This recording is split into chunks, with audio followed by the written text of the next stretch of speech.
అమృతాన్ని మొక్కలకి ఇవ్వబోతున్నానండి. ఏంటి అనుకుంటున్నారు కదా? ఎన్‌పీకే అండి.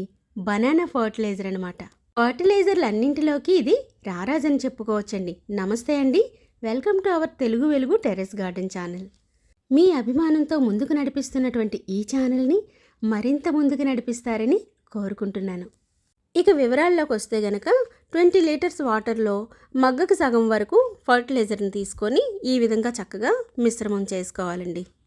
చాలా వీడియోల్లో ఈ ఫర్టిలైజర్ యొక్క విశిష్టతను అయితే చెప్పడం జరిగిందండి. ఒకవేళ ఎవరైనా మిస్ అయితే గనక ఈ వీడియో క్రింద దాని లింక్ ఇస్తాను, తప్పకుండా వెళ్ళి చూడండి. మొక్కలకి కావలసింది ఏంటండి? నైట్రోజన్, ఫాస్ఫరస్, పొటాషియం కదా. ఇవి పుష్కలంగా మొక్కకి అందాయి అంటే చక్కటి ఈల్డ్ని మనకి అందిస్తుంది. సో నా మొక్కలన్నింటికి తరోలీగా నేను ఇవి ఇస్తూనే ఉంటానండి. తక్కువ ఖర్చుతో మిద్దె తోటని సాగు చేయడమే నా కాన్సెప్ట్ అండి. నాకు తెలిసిన కొన్ని విషయాలు మీతో పంచుకోవటానికే ఈ ఛానల్ ఉన్నది. రెడ్ కలర్లో క్యాప్సికమ్ చూసారా? మరి ఇంత టేస్టీ ఆహారాన్ని మనం వాటికిస్తే అవి కూడా మనకి టేస్టీ ఫలసాయాన్ని అందిస్తాయి. అవునంటారా కాదంటారా? మీకు ఏమనిపిస్తే అది నాకు కామెంట్ రూపంలో తెలియజేయండి.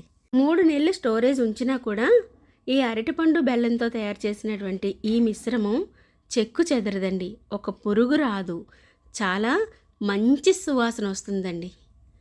మనం చెయ్యి పెట్టిన ఎటువంటి హాని లేని ఫర్టిలైజర్ అనమాట. అక్కడక్కడ అరటిపళ్ళు ఈ విధంగా ఉండిపోతే దాన్ని ఇలా కలిపేస్తున్నాను అనమాట. నా గార్డెన్కి అయితే 3 బకెట్ల మిశ్రమాన్ని కలుపుకుంటానండి. ప్రతి మొక్క మొదట్లో కూడా హాఫ్ మగ్ వాటర్ ఇచ్చుకుంటూ ఉంటాను. కాస్త ఏజ్ ఎక్కువ ఉన్నటువంటి మొక్కలైతే గనక మగ్ ఫుల్గా వాటర్ ఇచ్చుకోవచ్చు. ఇదిగోండి ఇక్కడ క్యాబేజీ చూసారా? అలాగే పూల మొక్కలకు కూడా మగ్గుతో వాటర్ మొదటనిచ్చుకొని ఈ విధంగా పైన కూడా స్ప్రే చేసుకోవచ్చండి. ఏం పర్వాలేదు. పూల మొక్కలు, పళ్ళ మొక్కలు అని తారతమ్యం లేకుండా ప్రతి మొక్కకి ఇవ్వగలిగేటటువంటి ఫర్టిలైజర్ ఈ ఎన్‌పీకే అండి.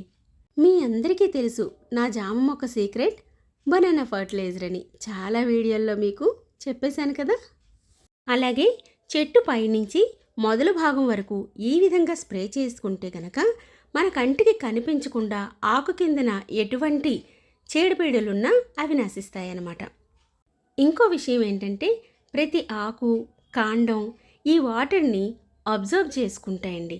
మీరు చూస్తున్నట్లయితే ప్రతి పళ్ళ మొక్కకి, పూల మొక్కలకి, అలాగే కాయగూరల మొక్కలకి నేను ఈ ద్రావణాన్ని మొదట్లో వేశాను. అలాగే ఈ విధంగా స్ప్రే చేసుకుంటూ వెళుతున్నాను.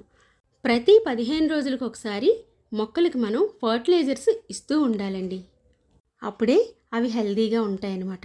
అలా అని ఒకే రకం ఫర్టిలైజరు ఇవ్వకండి సుమా.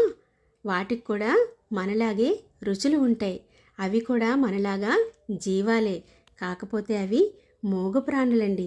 నోరు విడిచి చెప్పలేవు. కాబట్టి మనమే అర్థం చేసుకొని ఒక్కొక్కసారి ఒక్కో రకమైనటువంటి, ఒక్కో రుచికరమైనటువంటి ఫర్టిలైజర్లను తయారు చేసి వాటికి మనం ఇస్తూ ఉండాలి. నిన్న ఈవినింగ్ 5 to 6 ఈ ఫర్టిలైజర్ ఇవ్వడం జరిగిందండి. ఎండ ఏమాత్రం తగ్గలేదు. ఎప్పుడు కూడా సాయంత్రం వేళల్లో ఇస్తే చక్కగా పనిచేస్తుందండి. ఈ వీడియో మీకు నచ్చింది అనుకుంటాను. నెక్స్ట్ వీడియోలో మళ్ళీ కలుద్దాం.